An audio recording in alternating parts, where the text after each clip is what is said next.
प्रणाम भैया। आ गई हाँ। ए मर्द तू नहीं कबेले हम चिचिया तानी कहाँ रह? अरे गरम रही थोड़ा का कहाला रे भोजपुरिया में बोल का करत रहस? करत कर रही पढ़े जाके तैयारी करते रही। हई हई हई हई बटम खोल के चलत रे।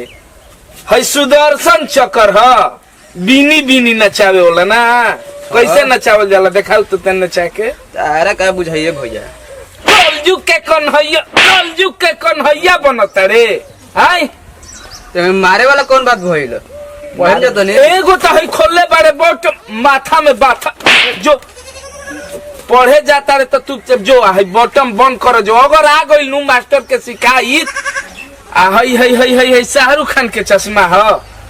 आई कहतानी कि कल हमर 150 रुपया फौजी के फुसिला के पैसा मांगे तो मारत के बार बार हई धर चश्मा आ जो पढ़े चश्मा के घरे ध के तब जई हई बटम काहे खोल के चलत रे पहले एकर जवाब देना।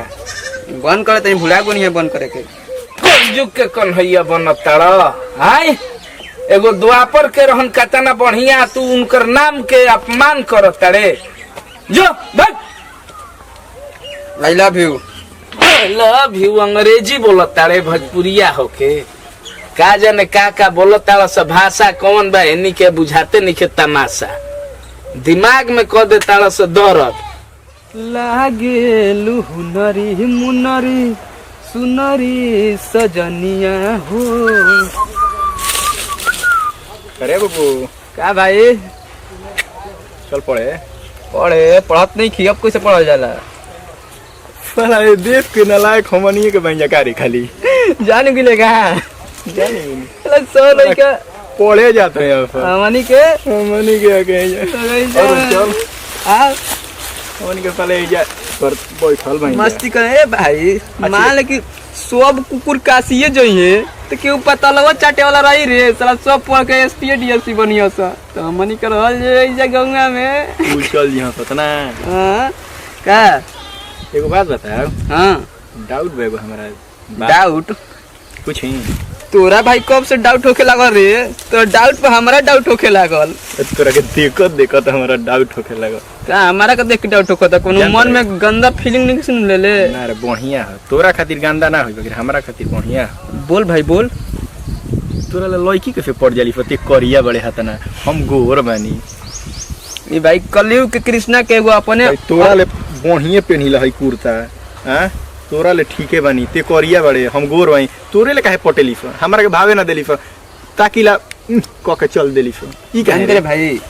ई कलयुग के कृष्णा के अपन कुछ अलगे लॉजिक ह ठीक ना एहू में कुछ जादू है बाबू ठीक ना। तू ई कुल मैटर ले पंग गोल बड़े। हां चल अब तेरा का एगो नया नमूना दिखावा तनी हम चला दिखा यही रास्ता वाले जान तड़े एगो लड़की आवेले। हां तब ओ हाली भाव देले बानी ओकरा के बाकी हमारा पे इक्वल वाली यदि तोकले नहीं के बढ़िया ले कोइसन हम बानी आ तब कुछ बाजी लगाओ हम पटा के तोरा पता की हम पटा के दिखाई ना तोरा ले पटी तो हमको वाली रे फुनर बानी तब हमरा पर ना इक्वल भावे नहीं के देले। अरे भाई भाव देबे नहीं अपना यार के ठीक बटे तो सुन एगो हमार बात। तोरा के दी हमरा के देबे ना कि तोरा के दी हमारा के दी ये से कि हम कलयुग के कृष्णा है भाई।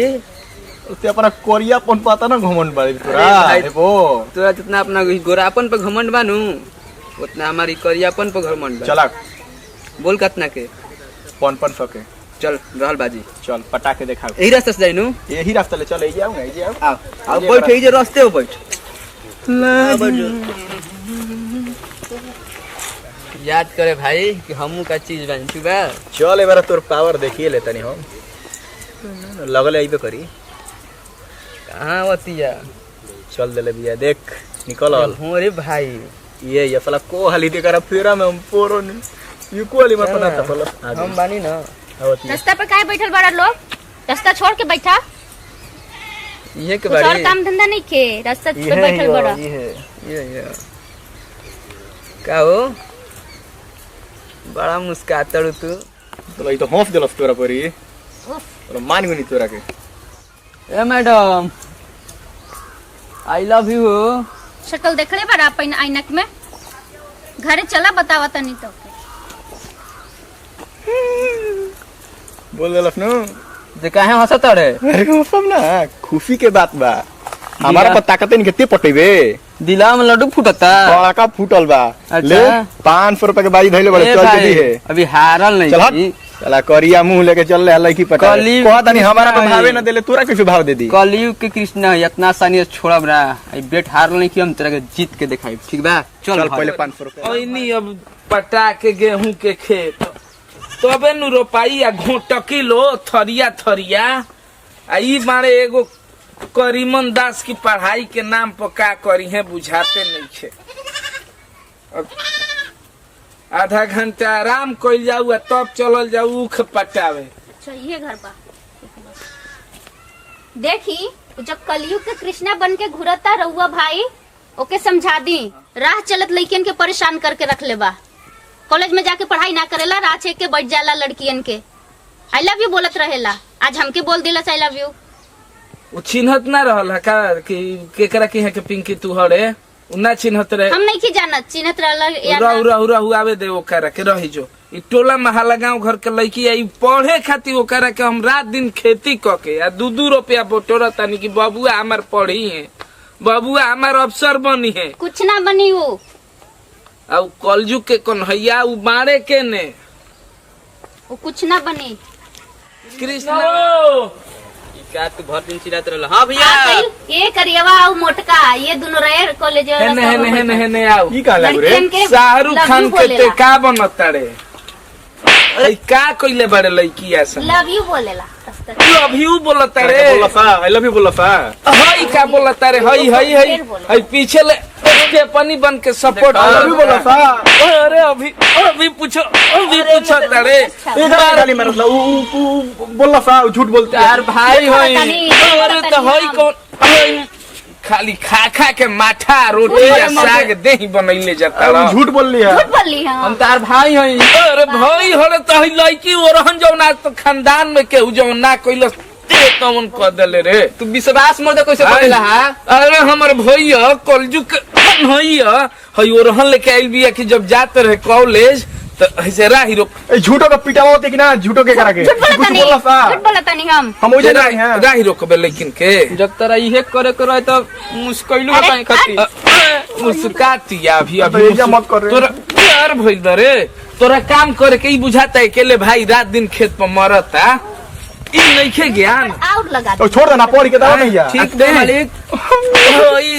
ठीक बा मालिक, माफी मांगत हई जा। मालिक ना भैया तो ठीक बा माँ आज के बाद अगर सुन ले नीनू तो पीटब ना कुटी काल लगा के काटब दोनों का मुटका के पहले ढुकाई घोड़ावा हमरा का नहीं हमरा का आ बोलता। तो मुड़िया और ले रे तो छोड़ दो, मत मारो। रोशन काट जाए दे बुचिया एहनी और ले हम माफी ना माफी मांगतानी। मत मांगी रहुआ बड़बड़ी। चल माफ कर देनी जाए दे बुचिया तेहू माफ कर दे गांव घर के लड़की वैसे हनी के आज के बाद ठीक सुधर बा। गई रहे दी अब सुधर जाए ठीक रही। छोड़ माफ दो। कर देनी। झेल लू ठीक बा, लेकिन नेक्स्ट टाइम से ऐसा ना होके के चाहिए। ठीक बा जाता नहीं। हाँ ठीक बजा